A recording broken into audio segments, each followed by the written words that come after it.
কোরআন বলছে যে আল্লাহ এই মানুষজাতির সৃষ্টিকর্তা। বিজ্ঞান কি এটার সাথে একমত?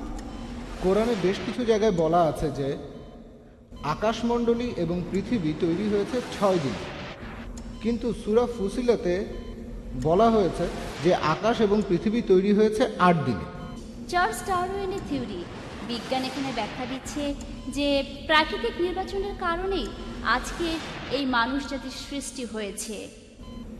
এখন ইসলামী বিশ্বাসের সাথে এই মতবাদটা পরস্পর বিরোধী হয়ে যাচ্ছে। হলো এই কথাটা দিয়ে কোরআন কি বোঝাতে চাচ্ছে? যে আল্লাহ আকাশ থেকে আমাদের জন্য লোহা পাঠিয়েছেন। কোরআনে বলা হয়েছে যে অবিশ্বাসীদের হৃদয় বন্ধ করা আছে, কিন্তু বিজ্ঞান আমাদের বলে মানুষের ব্রেইন চিন্তা করে, হৃদয় না। এখন এই কথাটা কি পরস্পর বিরোধী যে ঈসা আলাইহিসসালাম কোনো বাবা ছাড়াই জন্মেছিলেন? এখানে বৈজ্ঞানিক ব্যাখ্যাটা কি? পবিত্র কোরআনে এক জায়গায় বলা আছে মানুষ সৃষ্টি হয়েছে শুক্রবিন্দু থেকে, যে কথাটার সাথে আধুনিক বিজ্ঞানও একমত। কিন্তু অন্য আরেক জায়গায় কোরআন বলছে যে মানুষ সৃষ্টি হয়েছে মাটি থেকে। এখন প্রশ্ন হলো, আপনি আপনার লেকচারে কোরআনের বিভিন্ন কথা বলেছেন যেগুলো বৈজ্ঞানিকভাবে প্রতিষ্ঠিত। এমন কোনো আয়াতের কথা কি আপনি বলতে পারবেন যেগুলোর ব্যাপারে বিজ্ঞান এখনও নিশ্চিত হতে পারেনি? যখন কোনো মহিলা তার গর্ভে সন্তান ধারণ করে, ইসলামে গর্ভপাত নিষিদ্ধ। কিন্তু কোনো মহিলার যদি মেডিকেল প্রবলেম থাকে, রক্তশূন্যতায় ভোগে, অথবা কিছুদিন আগে যে সন্তান প্রসব করেছে আর এমন অবস্থায় সবসময় তার জীবনের উপর ঝুঁকি রয়েছে, অমুসলিম ডাক্তাররা বলেন গর্ভপাত করিয়ে ফেলতে, মুসলিম ডাক্তাররা বলেন এটা হারাম। আর যেসব ডাক্তাররা একটু আধুনিক তারা বলেন যে যদি সন্তান 40 দিন গর্ভে থাকে, 40 দিনের আগে গর্ভপাত করা যাবে, 40 দিনের পর করা যাবে না। ইসলামিক কোনো আইনে অনুমতি দেওয়া হয়নি। এটা কি ঠিক নাকি ভুল?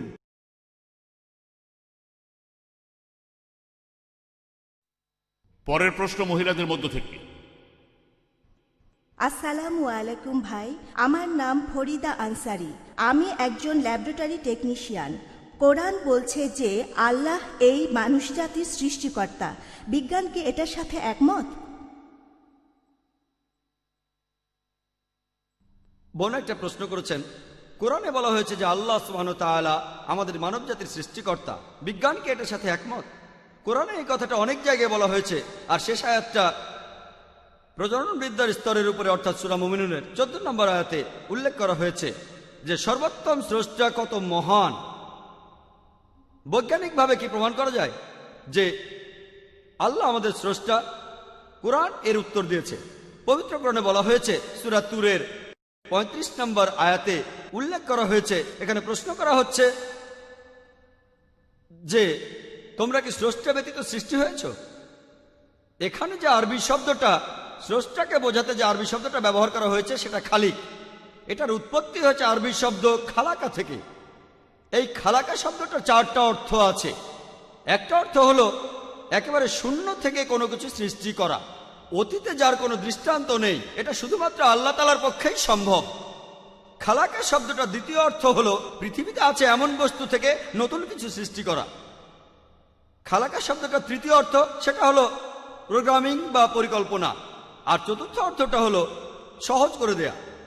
পবিত্র কোরআন প্রশ্ন করছে সূরা তুরের 35 নম্বর আয়াতে প্রশ্ন করা হচ্ছে, তোমরা কি স্রষ্টা ছাড়াই সৃষ্টি? খুব স্বাভাবিক যে এখানে উত্তরটা হবে না, মানুষ কোনো স্রষ্টা ছাড়া সৃষ্টি হয়নি। কোরআন এরপর প্রশ্ন করছে, তোমরা নিজেরাই কি স্রষ্টা? আমরা কি সৃষ্টিকর্তা? আমরা ভালো করেই জানি যে মানুষ আরেক মানুষকে সৃষ্টি করতে পারে না। যদি সেটাই করতে পারত তাহলে কেউ মারা গেলে সঙ্গে সঙ্গে বাঁচিয়ে তুলত। যদি তার কোনো আত্মীয় মারা যেত তাকে সঙ্গে সঙ্গে বাঁচিয়ে দিত। মানুষ আসলে জীবজন্তু সৃষ্টি করতে পারে না, এমনকি একটি মাছিকেও না, মানুষ তো দূরের কথা। এছাড়াও শরীরের অঙ্গ প্রত্যঙ্গ তৈরি করতে পারে না। ধরেন বিভিন্ন অঙ্গ প্রত্যঙ্গ যেমন টেস্টি, ওভারি, এগুলোর কারণে বংশবিস্তার হয়। যদি বলেন যে টেস্টিস, ইউটেরাস এদের কারণে বংশবৃদ্ধি হয়, তাহলে আপনাদের পূর্বপুরুষরাও আসবেন, তাদের অঙ্গ প্রত্যঙ্গ, তাদের পূর্বপুরুষ এদেরও অবদান রয়েছে। তাহলে এর উত্তর হবে না। কোরআন এরপরে প্রশ্ন করছে সূরা ওয়াকিয়ার 58 নম্বর এবং 59 নম্বর আয়াতে প্রশ্ন করা হচ্ছে যে তোমরা কি ভাবিয়া দেখিয়াছ তোমাদের বীর্যপাত সম্বন্ধে? উহা কি তোমরা সৃষ্টি করো না আমি সৃষ্টি করি? আর এটাই স্বাভাবিক। কোরআন এখানে যেসব প্রশ্ন করছে সেগুলোর উত্তর হবে না। কেউ কেউ হয়তো বলবে এটা হঠাৎ করে হয়ে গেছে, আমরা হঠাৎ করেই সৃষ্টি হয়েছি, প্রাকৃতিক বস্তু আমরা হঠাৎ করে সৃষ্টি হয়েছি। আসুন আমরা বৈজ্ঞানিকভাবে দেখি আমাদের পক্ষে হঠাৎ সৃষ্টি হওয়া সম্ভব কি না। প্রত্যেক জীবকোষের সবচেয়ে গুরুত্বপূর্ণ উপাদান হলো প্রোটিনের অণু। যে কোনো জীবকোষের সবচেয়ে গুরুত্বপূর্ণ একটা উপাদান। এই প্রোটিনের অণুর মধ্যে 5টা উপাদান থাকে: কার্বন, নাইট্রোজেন, অক্সিজেন, হাইড্রোজেন আর সালফার। এছাড়া একটা অণু তৈরি করতে গেলে হাজার হাজার পরমাণুর প্রয়োজন হয়। এখানে একটা অণুর 5টা উপাদান আছে: কার্বন, নাইট্রোজেন, অক্সিজেন, হাইড্রোজেন এবং সালফার। হাজার হাজার পরমাণু নিয়ে একটি প্রোটিন অণু গঠিত হয়। আর পৃথিবীতে আনুমানিকভাবে 92টি স্বাধীন উপাদান। এখন এই 92টি উপাদানের মধ্যে 5টা মিলে একটি অণু গঠন করবে, আর এটার মধ্যে হাজার হাজার পরমাণু আছে। এগুলো মিলেই তৈরি হবে একটি প্রোটিনের অণু। এটার সম্ভাবনা হিসাব করেছেন ফ্র্যাঙ্ক এলিয়েন। তার মতে এই সম্ভাবনা হলো 1/10⁻160। এই 1/10⁻160 সমান কত জানেন? যদি আমি বলি 1/10⁻2, 10⁻2 মানে 1 0 0 2টা 0, 1/100, এখানে সম্ভাবনা 1%। যদি আমি বলি 1/10⁻3, তার মানে 1/1000, সেটা 0.1%। যদি আমি বলি 1/10⁻4, তার মানে 1/10,000, অর্থাৎ 0.01%। তাহলে যখন হিসাব করবেন 1/10⁻160, তার মানে 0.00000, প্রথমে 157টা শূন্য, তারপর 1।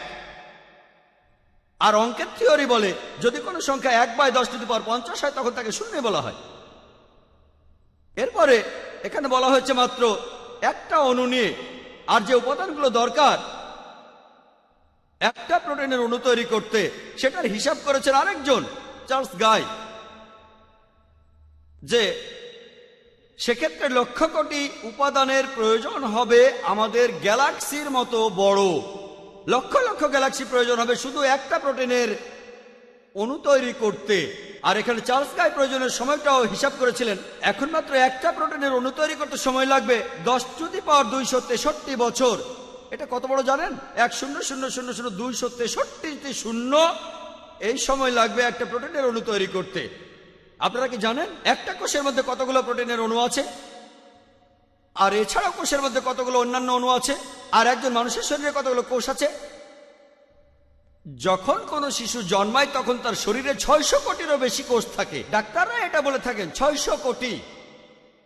একটা প্রোটিনের অণু তৈরি হওয়ার সম্ভাবনা 1/10⁻160, আর এখানে সময় লাগবে 10⁻263 বছর। তাহলে 600 কোটি কোষ একটা শিশুর জন্য।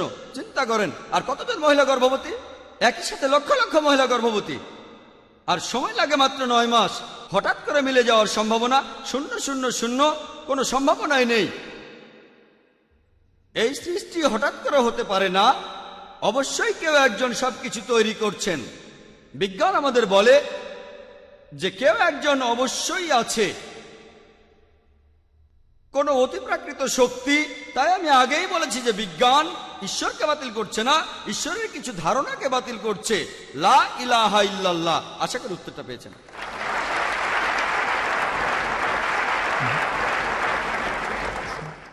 আসসালামু আলাইকুম, আমার নাম আশফাক, আমি একজন স্টুডেন্ট। আমার প্রশ্নটা হলো, কোরআনে বেশ কিছু জায়গায় বলা আছে যে আকাশমণ্ডলী এবং পৃথিবী তৈরি হয়েছে 6 দিনে, কিন্তু সূরা ফুসিলাতে বলা হয়েছে যে আকাশ এবং পৃথিবী তৈরি হয়েছে 8 দিনে। এই কথাটা কি পরস্পর বিরোধী? এই আয়াতে আরও আছে যে পৃথিবী তৈরি হয়েছে 6 দিনে, আর তারপরে আকাশ তৈরি হয়েছে 2 দিনে। এই কথাটা বিগ ব্যাং থিওরির বিরুদ্ধে। আকাশমণ্ডলী আর পৃথিবী আসলে তৈরি হয়েছে একই সময়। ভাই খুব গুরুত্বপূর্ণ একটা প্রশ্ন করেছেন। কোরআন বলছে আকাশমণ্ডলী ও পৃথিবী 6 দিনে সৃষ্টি হয়েছে, আর সূরা ফুসিলাতে বলছে 8 দিন। এটা কি পরস্পর বিরোধী? আর এটা কি বিগ ব্যাং থিওরির বিপক্ষে যায় কিনা? আমি আপনার সাথে একমত যে কোরআন অনেক জায়গায় বলেছে আকাশমণ্ডলী ও পৃথিবী 6 দিনে সৃষ্টি হয়েছে। অনেক জায়গায় সূরা আরাবের 54 নম্বর আয়াতে এই কথা বলা হয়েছে। তারপর সূরা ইউনূসের 3 নম্বর আয়াতে উল্লেখ করা হয়েছে, সূরা হুদের 7 নম্বর আয়াতে উল্লেখ করা হয়েছে, সূরা ফুরকানের 59 নম্বর আয়াতে কথা বলা হয়েছে, সূরা সাজদার 4 নম্বর আয়াতে কথা বলা হয়েছে, আর সূরা হাদিদের 4 নম্বর আয়াতে কথা বলা হয়েছে। এমনকি অনেক জায়গায় পবিত্র কোরআন বলছে যে আকাশমণ্ডলী আর পৃথিবী তিনি সৃষ্টি করেছেন 6 দিনে। এটা পার্থিব দিন নয়, এটা হলো ইয়াম, খুব লম্বা একটা সময়কাল। এই কথার ব্যাপারে আমার আপত্তি নেই। আর আমি এ ব্যাপারে একমত যে পবিত্র কোরআনে আকাশমণ্ডলী আর পৃথিবীর সৃষ্টির কথা বলা হয়েছে। সূরা ফুসিলাতে আপনি এখানে যে আয়াতের কথা বলছেন সেটা হলো 9 থেকে 12 নম্বর আয়াত। বলা হচ্ছে যে তাহাকে কি অস্বীকার করিবেই যিনি এই পৃথিবী সৃষ্টি করিয়াছেন 2 দিনে? তোমরা কি তাহার সমকক্ষ দাঁড় করাইতেছ? তোমরা কি কাউকে তাহার শরীক করিতেছ? তিনি তো জগৎসমূহের প্রতিপালক। 10 নম্বর আয়াতে আছে তিনি ভূপৃষ্ঠে স্থাপন করিয়াছেন অটল পর্বতমালা এবং পৃথিবীতে খাদ্যের ব্যবস্থা করিয়াছেন 4 দিনে। 11 নম্বর আয়াতে বলা হচ্ছে অতঃপর তিনি আকাশের দিকে মনোনিবেশ করিলেন, যাহা ছিল ধূম্র বিশেষ। অতঃপর তিনি উহাকে এবং পৃথিবীকে বলিলেন, তোমরা উভয়ে আসো ইচ্ছায় অথবা অনিচ্ছায়। উহারা বলিল, আমরা আসিলাম সম্পূর্ণরূপে অনুগত হইয়া। তিনি ইহা করেন 2 দিনে।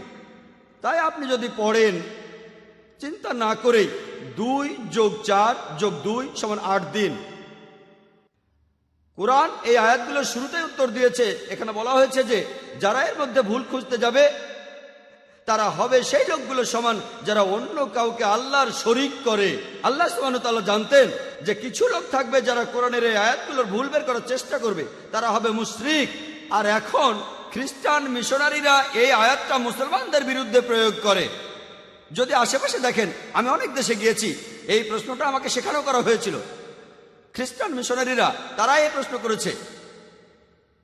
কোরআন বলেছে আগে থেকেই যে লোকে এই প্রশ্নটা করবে, আর এই লোকগুলো তারা যারা অন্য কাউকে আল্লাহর সাথে শরীক করে। এখন দেখা যাক এখানে প্রথম 2টা আয়াত, মানে সূরা ফুসিলাতের 9 নম্বর ও 10 নম্বর আয়াতে বলছে যে পৃথিবী সৃষ্টি হয়েছে 2 দিনে।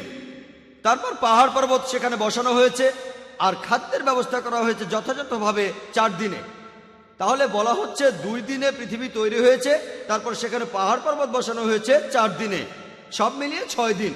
তারপর 11 নম্বর আয়াতের প্রথম আরবি শব্দটা হলো সুম্মা।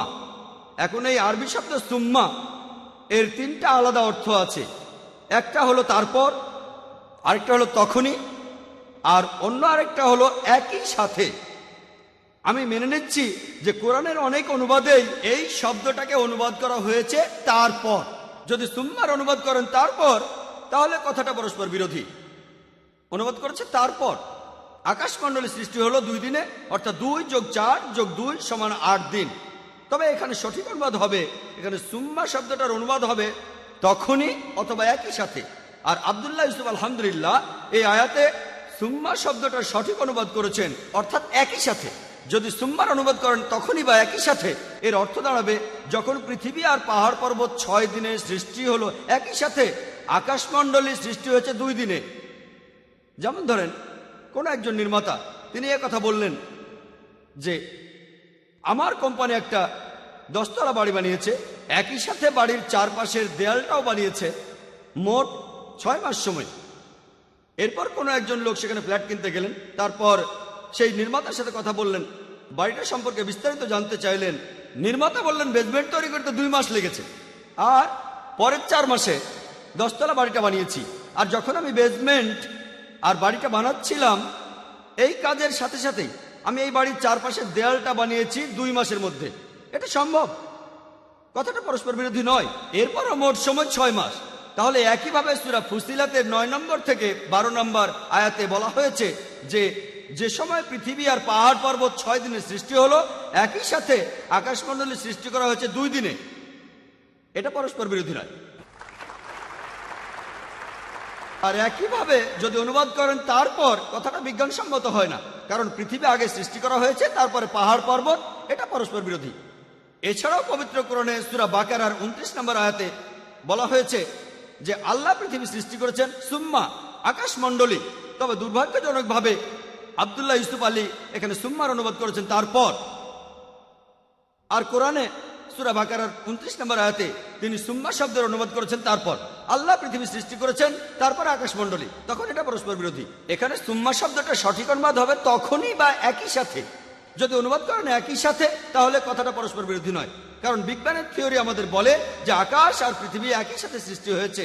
আর সেজন্যই কোরআনে, পবিত্র কোরআনে অনেক জায়গায় আছে আমি আকাশমণ্ডলী ও পৃথিবী তৈরি করলাম, আরেক জায়গায় বলা হচ্ছে আমি পৃথিবী ও আকাশ তৈরি করলাম। সবশেষে আমি পবিত্র কোরআনের সূরা আম্বিয়া 30 নম্বর আয়াতের কথাটা উল্লেখ করছি। أولم يرى الذين كفروا أن السماوات والأرض كانت رتقا ففتقناهما। অবিশ্বাসীরা কি ভাবিয়া দেখে না আকাশমণ্ডলী ও পৃথিবী মিশিয়া ছিল, আমি উভয়কে পৃথক করিলাম। আমি ফারজানা মোল্লা। আমার প্রশ্নটা হলো মানুষের অর্থাৎ হোমোস্যাপিয়েন্সের বিবর্তন নিয়ে কথা বলছি। চার্লস ডারউইনের থিওরি, বিজ্ঞান এখানে ব্যাখ্যা দিচ্ছে যে প্রাকৃতিক নির্বাচনের কারণেই আজকে এই মানুষ জাতির সৃষ্টি হয়েছে। এখন ইসলামী বিশ্বাসের সাথে এই মতবাদটা পরস্পর বিরোধী হয়ে যাচ্ছে যে আমরা সবাই আদম আলাইহিস সালামের সন্তান। এখন এটা কিভাবে ব্যাখ্যা করা যায়? প্রশ্নটা খুবই গুরুত্বপূর্ণ। আমার কোনো বক্তৃতা, কোরআন ও আধুনিক বিজ্ঞান নিয়ে কোনো বক্তৃতা এই প্রশ্নটা ছাড়া সম্পূর্ণ হয় না। আমি এই বিষয়ে কথা বলেছি অনেক জায়গায়, কানাডায়, আমেরিকায়, ইংল্যান্ডে, সৌদি আরবে। কখনোই এই বিষয়টা সম্পূর্ণ হয় না, আর প্রশ্নোত্তর পর্ব সম্পূর্ণ হয় না এই প্রশ্নটা ছাড়া, অর্থাৎ theory of evolution. Charles Darwin বোন প্রশ্ন করলেন, কিভাবে আমি কোরআনকে ডারউইনের বিবর্তনের মতবাদের সাথে মেলাবো? বোন, আমি এখন পর্যন্ত এমন কোনো বই পড়িনি যেটা বলছে বিবর্তনবাদের ফ্যাক্ট। সব বই বলছে বিবর্তনবাদের থিওরি।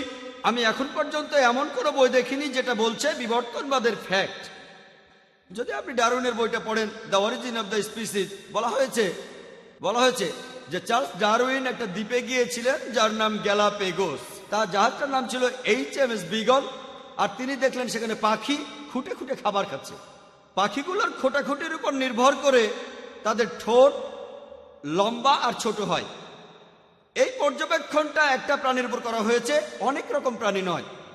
চার্লস ডারউইন তার বন্ধু থমাস থমটনকে একটা চিঠি লিখেছিলেন 1861 সালে যে আমি প্রাকৃতিক নির্বাচনে বিশ্বাস করি না। আপনি এই শব্দটাই বললেন। আমি বিবর্তনবাদের থিওরিতে বিশ্বাস করি না, কারণ আমার কাছে কোনো প্রমাণ নেই। আমি শুধু এই জন্যই বিশ্বাস করছি কারণ এই থিওরির সাহায্যে আমি ব্যাখ্যা করতে পারবো, প্রজনন তত্ত্ব, শরীর তত্ত্ব ইত্যাদি ব্যাখ্যা দিতে পারবো। চার্লস ডারউইন নিজেই বলেছেন এখানে অনেক ফাঁক আছে। তিনিও একমত না, তিনি নিজেই বলেছেন এখানে অনেক ফাঁক আছে। আর দেখবেন ঠাট্টা করে কখনো বলা হয় তুমি যদি ডারউইনের সময় পৃথিবীতে থাকতে থিওরিটা প্রমাণ হয়ে যেত। তাকে ঠাট্টা করে বলা হচ্ছে বাঁদরের মতো দেখতে। আমরাই ঠাট্টা করে থাকি। এখন এই থিওরি পৃথিবীর অনেক জায়গায় মনে করা হয় আসলে এটা সত্যি। কারণটা জানেন? আমি স্কুলে ডারউইনের থিওরি পড়েছি, এমনকি এখনো পড়ানো হয়। এখানে কারণটা কি বলতে পারেন? এখানে কারণটা হলো, আপনারা যদি চার্চগুলোকে খেয়াল করেন, চার্চগুলো আগে ছিল বিজ্ঞানের বিরুদ্ধে। আর আপনারা জানেন তারা গ্যালিলিওকে মৃত্যুদণ্ড দিয়েছিল। গ্যালিলিওকে তারা মৃত্যুদণ্ড দিয়েছিল কেন?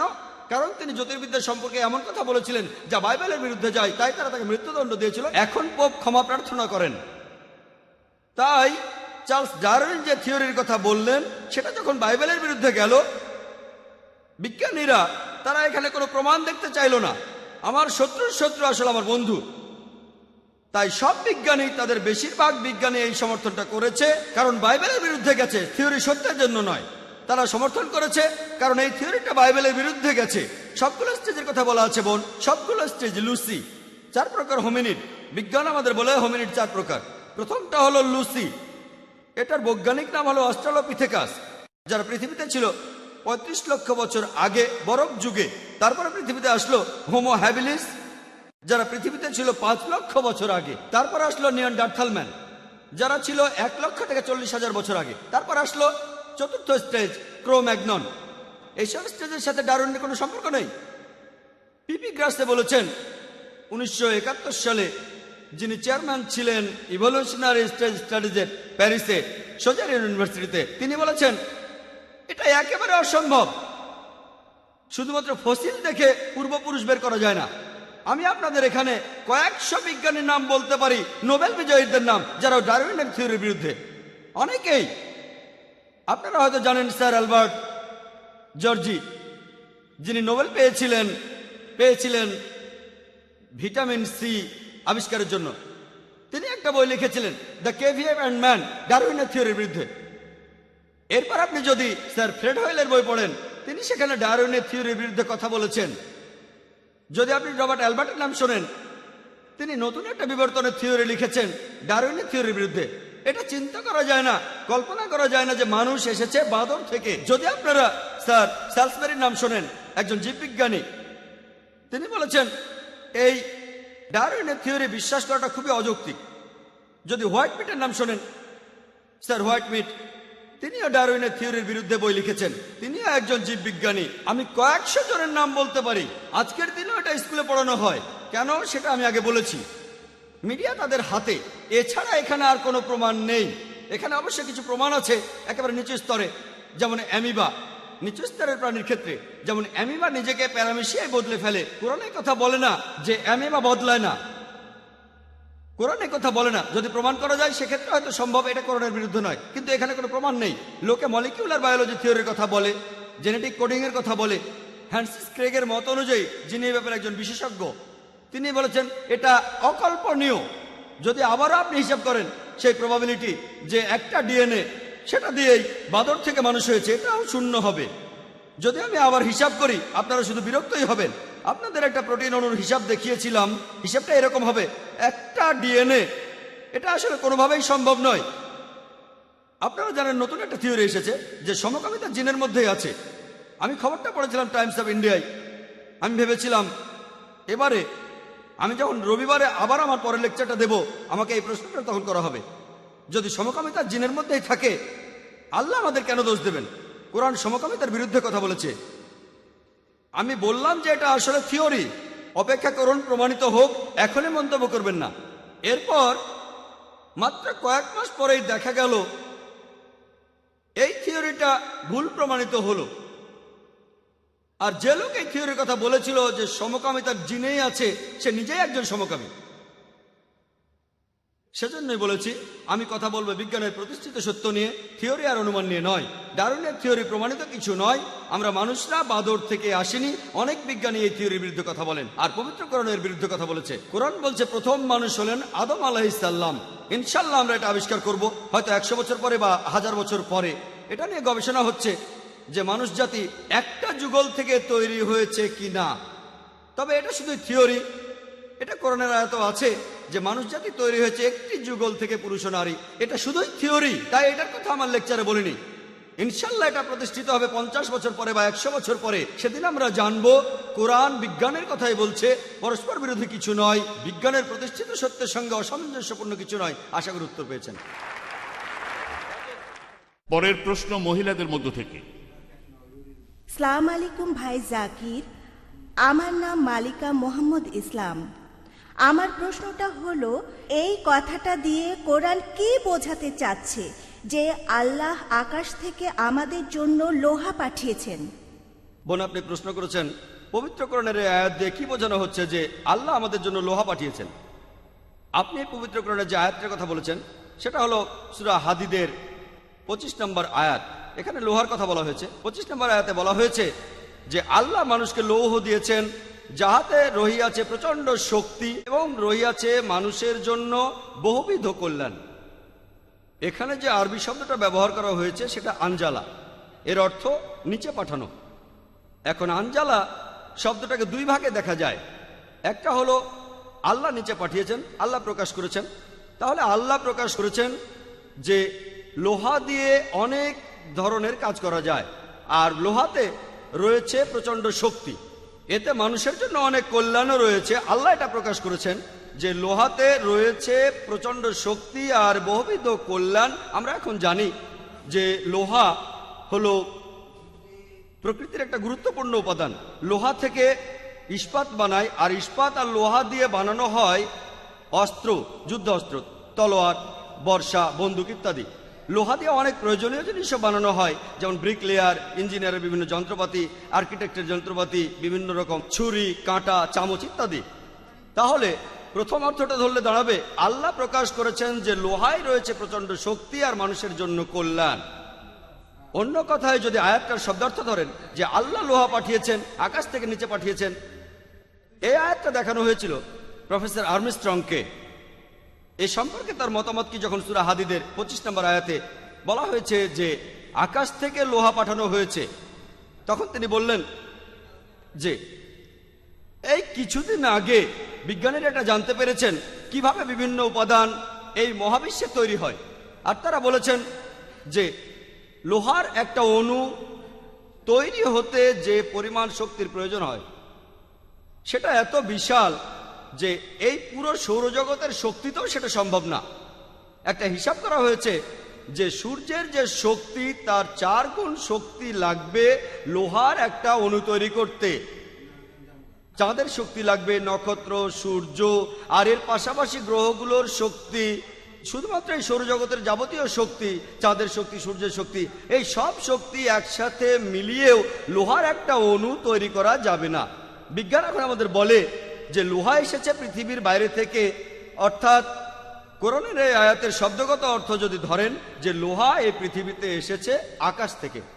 আসসালামু আলাইকুম, আমি আব্দুস সামি, আমি স্টুডেন্ট। কোরআনে বলা হয়েছে যে অবিশ্বাসীদের হৃদয় বন্ধ করা আছে, কিন্তু বিজ্ঞান আমাদের বলে মানুষের ব্রেইন চিন্তা করে, হৃদয় না। এটা একটু ব্যাখ্যা করেন প্লিজ। ভাই একটা প্রশ্ন করেছেন যে কোরআনে আছে অবিশ্বাসীদের হৃদয় ঢেকে দিয়েছেন আল্লাহ সুবহানাহু ওয়া তাআলা। আজকে বিজ্ঞান আমাদের বলে আমাদের ব্রেনই সব চিন্তা করে, হৃৎপিণ্ড না। আমিও একমত। তাহলে কোরআনকে অবৈজ্ঞানিক যখন বলা হচ্ছে হৃদয় ঢেকে দেওয়া হয়েছে, আমিও মেনে নিচ্ছি যে কোরআনে বিভিন্ন জায়গায় বলা হয়েছে, যেমন সূরা বাকারার 7 নম্বর আয়াতে বলা হয়েছে যে আল্লাহ হৃদয় ঢেকে দিয়েছেন কাফির লোকদের হৃদয়। সে কথাই বলা হয়েছে যে তাদের হৃদয়কে ঢেকে দেওয়া হয়েছে। এখানে যে আরবি শব্দটা আছে সেটা হচ্ছে কলব। এই আরবি শব্দ কলবের 2টো অর্থ আছে, একটা হলো হৃদয়, আরেকটা হলো বুদ্ধিমত্তা। তাই যদি সঠিকভাবে অনুবাদ করেন, এখানে বলা হয়েছে আল্লাহ তাদের বুদ্ধিমত্তাকে ঢেকে দিয়েছেন অবিশ্বাসীদের বুদ্ধিমত্তা। আর এটা বৈজ্ঞানিকভাবে প্রমাণিত যে বুদ্ধিমত্তাকে ঢেকে দেওয়া হবে, হৃদয়কে নয়। তবে একজন শ্রোতা আমাকে প্রশ্ন করেছিল, ভাই জাকির, আমি মেনে নিলাম যে কলব মানে হৃদয় আর বুদ্ধিমত্তাও হতে পারে, কিন্তু একটা আয়াতে বলা হয়েছে যে বুকের পেছনে হৃদয় থাকে। তাহলে এখানে আপনি কি উত্তর দেবেন? সেই লোক কোরআনের একটা আয়াত বলেছিল, সূরা হাজের 46 নম্বর আয়াতে উল্লেখ করা আছে, বলা হয়েছে যে চক্ষু তো অন্ধ নয়, বরং তাহাদের বক্ষের পশ্চাতে যে হৃদয় রহিয়াছে উহাই অন্ধ। তাহলে কোরআন বলছে যে চোখ আসলে অন্ধ নয়, তাহাদের বুকের ভেতরে যে হৃদয় আছে সেটাই অন্ধ। বিজ্ঞান আমাদের বলে যে চোখ দেখতে পারে, হৃদয় দেখতে পারে না। তাহলে কি এই আয়াতটা অবৈজ্ঞানিক? এখানে তো অনুবাদটা হৃদয়ই হবে, বুদ্ধিমত্তা হবে না। তখন তাকে বললাম, আমি মানছি যে শব্দটার আসলে 2টো অর্থ আছে, তবে বুক শব্দটার জন্য যে আরবি ব্যবহার করা হয়েছে সেটা সদর। সদর শব্দটার আবার 2টো অর্থ আছে, একটা হলো বুক, আরেকটা হলো কেন্দ্র। দেখেন যেভাবে আমরা হেড অফ ইনস্টিটিউশনকে বলি সদর অফ দ্য ইনস্টিটিউশন, অর্থাৎ একটা কেন্দ্র। আপনারা পাকিস্তানে দেখবেন, ইন্ডিয়াতে বলা হয় কেন্দ্র, পাকিস্তানে বলে সদর, অমুক জিনিসের সদর, তমুক জিনিসের সদর। পাকিস্তানে বলা হয় সদর আর ইন্ডিয়াতে বলা হয় কেন্দ্র। সদরের আরেকটা অর্থ কেন্দ্র। তাহলে সঠিক অনুবাদটা হলো বস্তুত চক্ষু অন্ধ নয়, বরঞ্চ তাহাদের বুদ্ধিমত্তা যাহা রহিয়াছে কেন্দ্রে, বুদ্ধিমত্তাই অন্ধ। যেমন আমি আমার কথা শুরুতে কোরআনের একটা উদ্ধৃতি দিয়েছিলাম, সূরা তাহার 25 থেকে 28 নম্বর আয়াতে উল্লেখ করা আছে, رب اشرح لي صدري হে আমার প্রতিপালক, আমার বক্ষ প্রশস্ত করিয়া দাও। رب اشرح لي صدري ويسر لي امري واحلل عقدة من لساني يفقهوا قولي।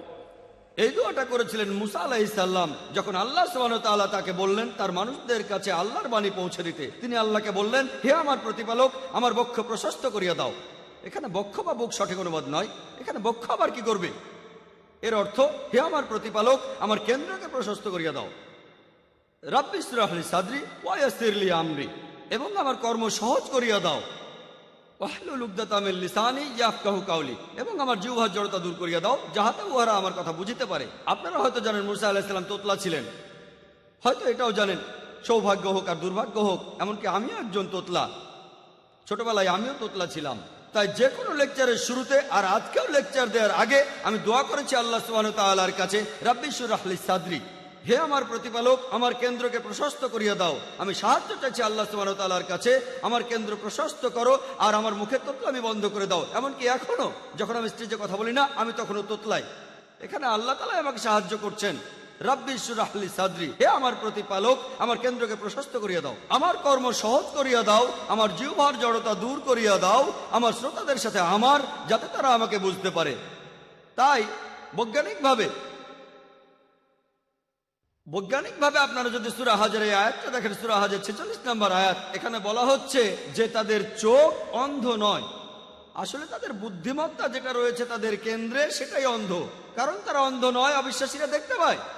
তাদের অন্ধ বলাটা অবৈজ্ঞানিক। পবিত্র কোরআনের সূরা বাকারার 18 নম্বর আয়াতে উল্লেখ করা হয়েছে, বলা হয়েছে যে তারা বধির, মুখ ও অন্ধ, সুতরাং তাহারা নির্দেশিত পথে ফিরিবে না। সুম্মুম বুকমুন উময়ুন ফাহুম লা ইয়ারজিউন। বধির, মুখ এবং অন্ধ, তাহারা নির্দেশিত পথে ফিরিবে না। এখানে সত্যিকারের বধিরদের কথা বলা হচ্ছে না, বলা হচ্ছে অবিশ্বাসীদের কথা, যারা শুনেও শুনতে পায় না, আল্লাহ তাআলার নিদর্শন দেখেও তারা কোরআন মানতে চায় না। তাই কোরআন অনেক বেশি বৈজ্ঞানিক। কোরআন ঠিকই বলছে তারা দেখতে পায়, তাদের চোখ অন্ধ নয়, বরং তাদের বুদ্ধিমত্তা যেটা আছে তাদের কেন্দ্রে সেটাই অন্ধ।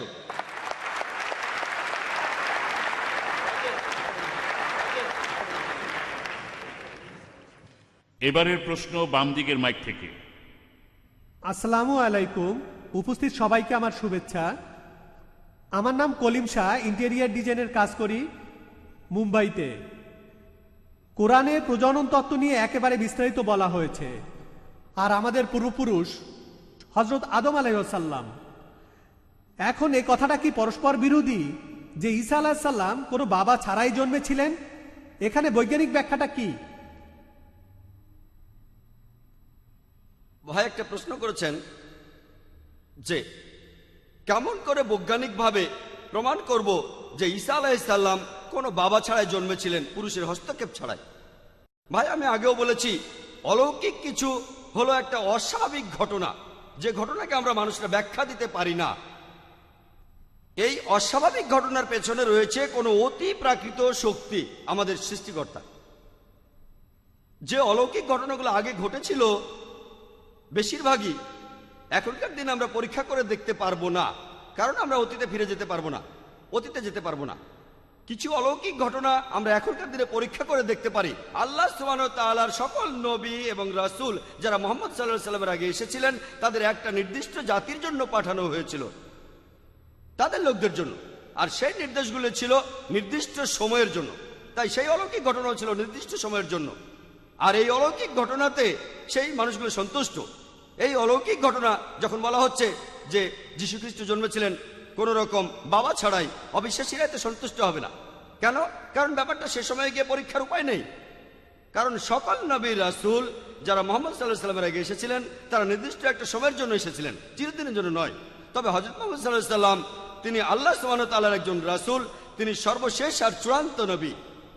তিনি শুধুমাত্র মুসলমান বা আরবদের জন্য আসেননি, পৃথিবীতে এসেছিলেন পুরো মানব জাতির জন্য, আর তার নির্দেশগুলিও চিরদিনের জন্য। তাই এই অলৌকিক তিনি এই পবিত্র কোরআন রেখে গিয়েছেন। এই কোরআন আজকের দিনেও পরীক্ষা করা যায়, এটা চিরকালের জন্য অলৌকিক। মুহাম্মদ সাল্লাল্লাহু আলাইহি ওয়াসাল্লাম এছাড়াও আরো কয়েকশো অলৌকিক ঘটনা দেখিয়েছেন। আমরা মুসলমানরা সেগুলো বিশ্বাস করি, তবে এ নিয়ে গর্ব করি না, সেগুলো নিয়ে আমরা বড়াই করি না। আমরা গর্ব করি শুধু এটা নিয়ে, কারণ এই অলৌকিকগুলো বৈজ্ঞানিকভাবে প্রমাণ করতে পারবো না, কিন্তু মুহাম্মদ সাল্লাল্লাহু আলাইহি ওয়াসাল্লামের জীবন্ত অলৌকিক যেটা নাজিল হয়েছে আল্লাহ তাআলার কাছ থেকে, এই কোরআন আমরা আজকের দিনেও পরীক্ষা করতে পারি। আগের অলৌকিক ঘটনা আমরা অতীতে গিয়ে পরীক্ষা করে দেখতে পারবো না। অতীতে যেতে পারলে আমরা দেখতাম কিভাবে যিশু বাবা ছাড়াই জন্মেছে। তারপরও আপনাকে বৈজ্ঞানিকভাবে ব্যাখ্যা দিতে পারি। আজকের বিজ্ঞান আমাদের বলে কিছু প্রাণী আছে যারা জন্মায় কোনো পুরুষের হস্তক্ষেপ ছাড়াই। এটার একটা উদাহরণ হলো পুরুষ মৌমাছি। পুরুষ মৌমাছি যে ডিম থেকে হয় সেটাকে কোনো পুরুষ মৌমাছি উর্বর করে না। রানী মৌমাছি অনেক ডিম পাড়ে, যে ডিমগুলোকে পুরুষ মৌমাছি উর্বর করে না সেই ডিম থেকে পুরুষ মৌমাছি জন্মায়। স্ত্রী মৌমাছি যে ডিম থেকে হয় সেগুলো পুরুষ উর্বর করে। তাহলে এই পৃথিবীতে বেশ কিছু প্রাণী আছে যারা পুরুষের কোনো ভূমিকা ছাড়াই জন্মগ্রহণ করে। আমি জানি যে এই ঘটনা নিচু স্তরের প্রাণীদের ক্ষেত্রেই ঘটে, উঁচু স্তরের প্রাণীর ক্ষেত্রে এগুলো প্রমাণ নেই। এটা কে করেছেন? বিজ্ঞান আমাদের বলতে পারবে না, আল্লাহ তাআলা করেছেন। তাহলে আল্লাহ তার ইচ্ছাতে এটা সম্ভব হয়েছে যে যিশু বাবা ছাড়াই জন্মেছেন। আর পবিত্র কোরআনে সূরা আল ইমরানের 45 নম্বর আয়াত থেকে 47 নম্বর আয়াতে বলা হয়েছে, قالت الملائكة يا مريم إن الله يبشرك بكلمة اسمه المسيح عيسى ابن مريم وجيها في الدنيا والآخرة من المقربين। স্মরণ করো যখন ফিরিস্তাগণ মরিয়মকে বলিল, আল্লাহ তোমাকে তাহার পক্ষ হইতে একটি কালেমার সুসংবাদ দিতেছেন, তাহার নাম হইবে মসিহ। মরিয়ম তনয়, যিনি এই দুনিয়া এবং আখিরাতে সম্মানিত হইবেন এবং আল্লাহ সুবহানাহু ওয়া তাআলার সান্নিধ্য প্রাপ্তদের অন্যতম হইবেন, কাছাকাছি থাকবেন। এখানে আরো বলছে তিনি দোলনায় থাকা অবস্থায় এবং পরিণত বয়সে মানুষের সহিত কথা বলবেন এবং তিনি হইবেন এই দুনিয়ার সর্বাধিক পুণ্যবানদের একজন। মরিয়ম আলাইহিস সালাম প্রশ্ন করলেন, কোন পুরুষের স্পর্শ ছাড়া কিভাবে আমার সন্তান হইবে?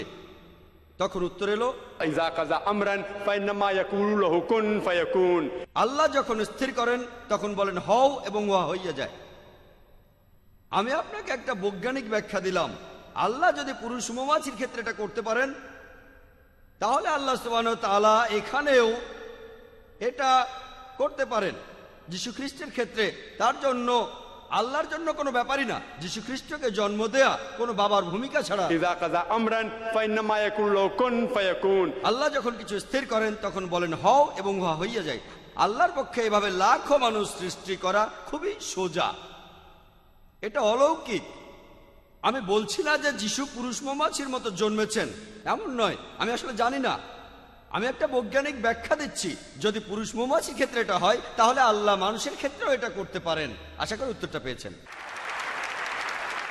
আমার নাম জাবেদ, আমি একজন স্টুডেন্ট। আমি আপনাকে একটা প্রশ্ন করব। পবিত্র কোরআনে এক জায়গায় বলা আছে মানুষ সৃষ্টি হয়েছে শুক্রবিন্দু থেকে, যে কথাটার সাথে আধুনিক বিজ্ঞানও একমত। কিন্তু অন্য আরেক জায়গায় কোরআন বলছে যে মানুষ সৃষ্টি হয়েছে মাটি থেকে। কোরআনের এই কথা কি পরস্পর বিরোধী নাকি বিজ্ঞানের সাথে সামঞ্জস্যপূর্ণ? ভাই একটা প্রশ্ন করেছেন যে পবিত্র কোরআনে এক জায়গায় বলা হচ্ছে যে মানুষ সৃষ্টি হয়েছে শুক্রবিন্দু থেকে, আধুনিক বিজ্ঞানও একই কথা বলছে। আরেক জায়গায় বলছে মানুষ সৃষ্টি হয়েছে মাটি থেকে। বৈজ্ঞানিকভাবে এই কথাটা কি প্রমাণ করা যায়? আর এই কথাটা কি পরস্পর বিরোধী? এক জায়গায় শুক্রবিন্দু, আরেক জায়গায় বলা হচ্ছে মাটি। পবিত্র কোরআনে বলা হয়েছে, আমি আমার লেকচারও বলেছি যে সূরা কিয়ামত 37 নম্বর আয়াত থেকে 39 নম্বর আয়াত পর্যন্ত বলা হয়েছে যে মানুষ জাতি তৈরি হয়েছে শুক্রবিন্দু থেকে। আর এখনকার বিজ্ঞানও একই কথা বলে। এছাড়াও পবিত্র কোরআনে আছে সূরা হাজের 5 নম্বর আয়াতে উল্লেখ করা হয়েছে যে আল্লাহ মানুষ জাতিকে সৃষ্টি করিয়াছেন সামান্য মৃত্তিকা হইতে। আধুনিক বিজ্ঞান আমাদের বলে যে মানুষের শরীরে যে সব উপাদানগুলো রয়েছে, সেই উপাদানগুলোর সব কয়টাকে আপনারা খুঁজে পাবেন মাটিতে, মাটির পৃথিবীতে। তাহলে কথাটা যে মানুষ জাতি সৃষ্টি হয়েছে মাটি থেকে বৈজ্ঞানিকভাবে প্রমাণিত। মানুষের শরীরে যে উপাদানগুলো আছে, মানুষের শরীরের গঠনতন্ত্র উপাদান, এই সবগুলো উপাদানই আপনারা খুঁজে পাবেন মাটির পৃথিবীতে। পরিমাণ অল্প বা বেশি হতে পারে। আপনার প্রশ্নের দ্বিতীয় অংশ, এটা কি পরস্পর বিরোধী? যে এক জায়গায় বলছে মানুষ শুক্রবিন্দু থেকে সৃষ্টি হয়েছে, আরেক জায়গায় বলছে মাটি, এটা কি পরস্পর বিরোধী? এখন পরস্পর বিরোধী হলো যখন দুটো বক্তব্য একটি মানলে আরেকটি মিথ্যে হয়ে যায়। দুটোই একসাথে সত্যি হতে পারেন না। এখন কোরআনে শুধু এ কথাই বলে নাই যে মানুষ শুক্রবিন্দু থেকে সৃষ্টি হয়েছে, আরেক জায়গায় বলছে মাটি থেকে। কোরআন আরো বলছে সূরা ফুরকানের 54 নম্বর আয়াতে বলা হয়েছে যে তিনি মানুষকে সৃষ্টি করিয়াছেন পানি থেকে। তাহলে কি তিনটি পরস্পর বিরোধী? এখন আধুনিক বিজ্ঞানে এটা প্রমাণিত যে মানুষ তৈরি হয়েছে মাটি দিয়ে, শুক্রবিন্দু দিয়ে এবং পানি দিয়েও তৈরি হয়েছে। আমি একটা উদাহরণ দিয়ে কথাটা বোঝাই যে আমি বললাম 1 কাপ চা বানাবো, আমার লাগবে পানি। আরেকবার আমি বললাম যে 1 কাপ চা বানাতে আমার লাগবে চা পাতা বা চায়ের গুঁড়ো। এটা পরস্পর বিরোধী না, আমার দুটোই লাগবে।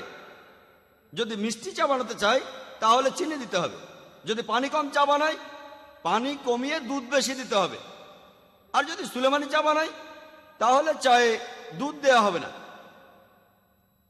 তাহলে এটা কন্ট্রাডিকশন না যে কোরআন বলছে মানুষ সৃষ্টি হচ্ছে শুক্রবিন্দু থেকে, মাটি থেকে আর পানি থেকে। এটা হলো আসলে কন্ট্রাডিস্টিংশন। এখন আমাদের জানতে হবে এই শব্দটার মানে কি। কন্ট্রাডিস্টিংশন মানে কোন বিষয় সম্পর্কে দু তিনটা বক্তব্য যেগুলো একটা আরেকটার সাথে বিরোধিতা করে না। যেমন ধরুন আমি বললাম যে এই ভদ্রলোক তিনি সৎ, তিনি দয়ালু, স্নেহশীল, এটা কন্ট্রাডিস্টিংশন। কিন্তু যদি আমি বলি যে ভদ্রলোক সবসময় মিথ্যে কথা বলেন আর সত্যি কথা বলেন, এটা হলো কন্ট্রাডিকশন, কারণ দুটোই উল্টো কথা। যদি সম্পূর্ণ উল্টো কথা না হয় সেটা হবে কন্ট্রাডিস্টিংশন।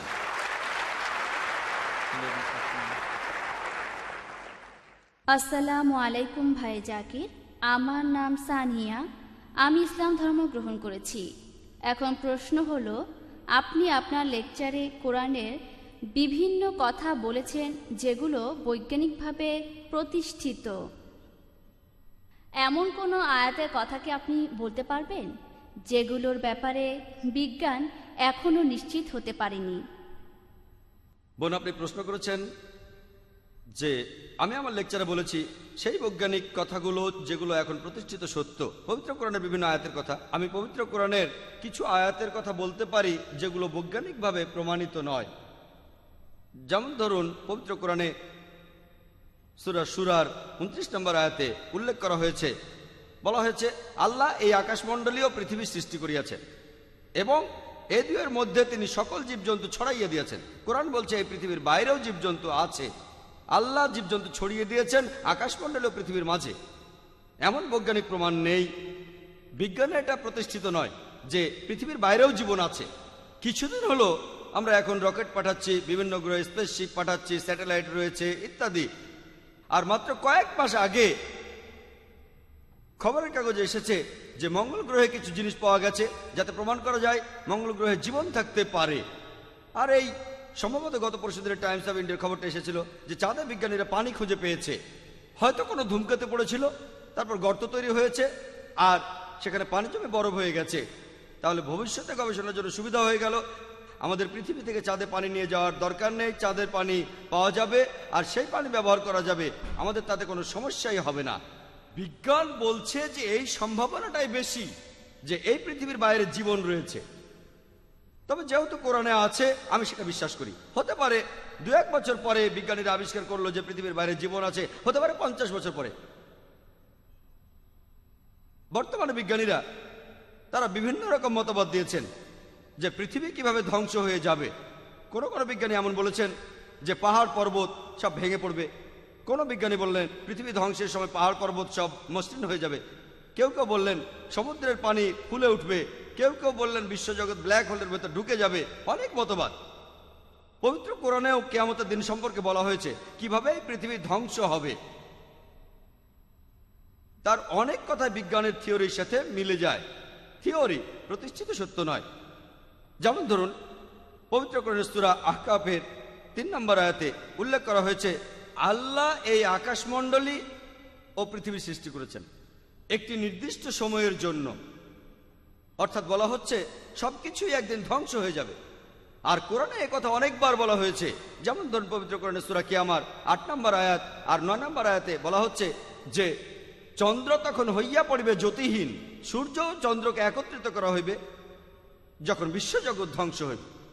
এরপরে সূরা তাকবীরের 1 থেকে 3 নম্বর আয়াত এবং 6 নম্বর আয়াতে উল্লেখ করা হয়েছে যে সূর্য তখন নিষ্প্রভ হইবে, নক্ষত্ররাজি খসিয়া পড়িবে, সমুদ্র তখন স্থিত হইবে, পর্বত সমূহকে চলমান করা হইবে। পবিত্র কোরআনে সূরা ইনফিতারের 1 নম্বর আয়াত থেকে 3 নম্বর আয়াতে বলা হচ্ছে যে আকাশ তখন বিদীর্ণ হইবে, নক্ষত্র খসিয়া পড়িবে,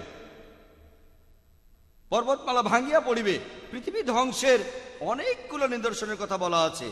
পবিত্র কোরআনের আয়াতে এই কথাগুলো বলা হয়েছে, এগুলোকে বিজ্ঞান এখনো প্রমাণ করতে পারেনি।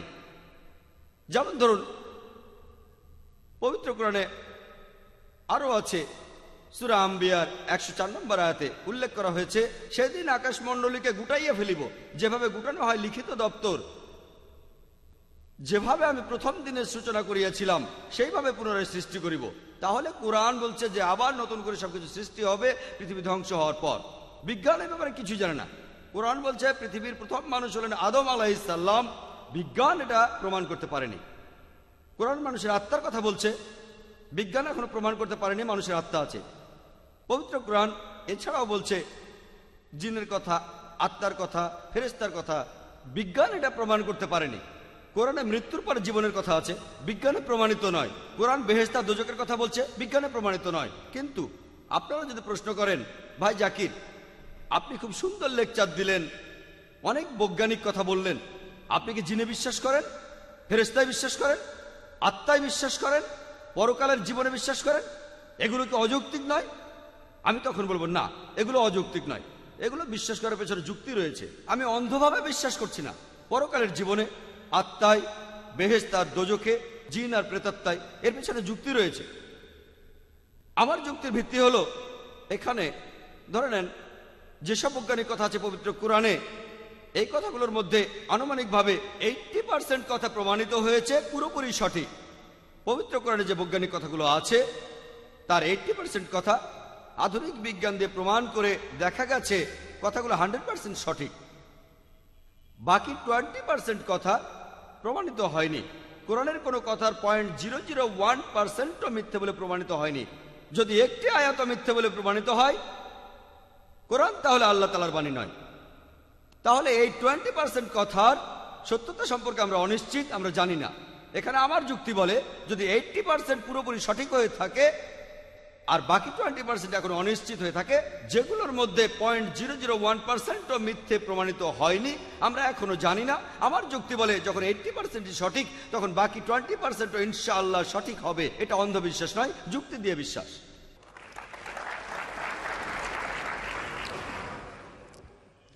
আসসালামু আলাইকুম জাকির ভাই, আমি আগে হিন্দু ছিলাম আর আমি মুসলমান হয়েছি কিছুদিন আগে। আমি আপনাকে এখন যে প্রশ্নটা করতে চাই, যখন কোনো মহিলা তার গর্ভে সন্তান ধারণ করে, ইসলামে গর্ভপাত নিষিদ্ধ, কিন্তু কোনো মহিলার যদি মেডিকেল প্রবলেম থাকে, রক্তশূন্যতায় ভোগে, অথবা কিছুদিন আগে যে সন্তান প্রসব করেছে আর এমন অবস্থায় সবসময় তার জীবনের উপর ঝুঁকি রয়েছে, অমুসলিম ডাক্তাররা বলেন গর্ভপাত করিয়ে ফেলতে, মুসলিম ডাক্তাররা বলেন এটা হারাম। আর যেসব ডাক্তাররা একটু আধুনিক তারা বলেন যে যদি সন্তান 40 দিন গর্ভে থাকে, 40 দিনের আগে গর্ভপাত করা যাবে, 40 দিনের পর করা যাবে না। ইসলামিক কোনো আইনে অনুমতি দেওয়া হয়নি। এটা কি ঠিক নাকি ভুল? ভাই আপনি একটা প্রশ্ন করেছেন।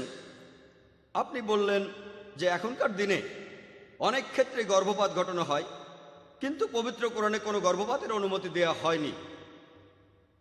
এমনকি যখন মায়ের জীবনের উপর ঝুঁকি থাকে, পবিত্র কোরআনে গর্ভপাত নিয়ে বলা হয়েছে, সূরা আনামের 151 নম্বর আয়াতে উল্লেখ করা আছে।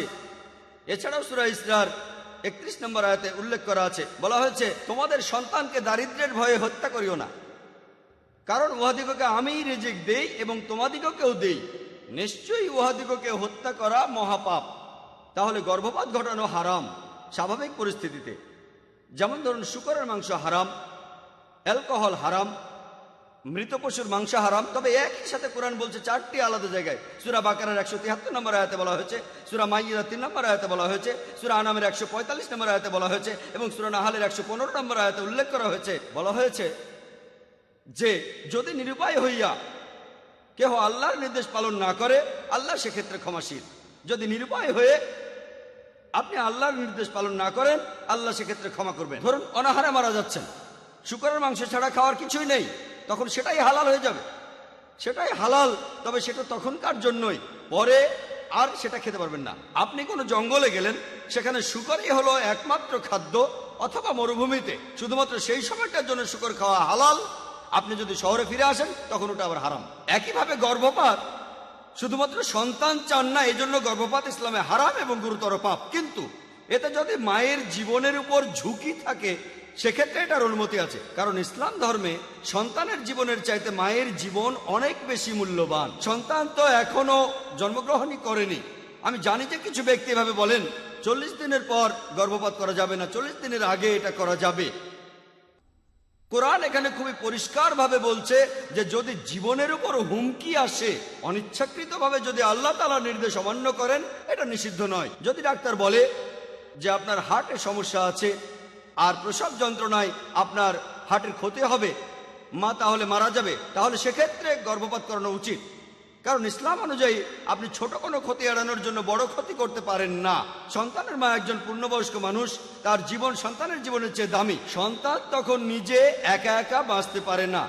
তাহলে যদি সন্তানের জন্য মায়ের জীবন ঝুঁকির মধ্যে থাকে, ইসলাম অনুযায়ী গর্ভপাত করানো যাবে। যদি কোনো ঝুঁকি না থাকে তাহলে সেটা হারাম। আশা করি উত্তরটা পেয়েছেন।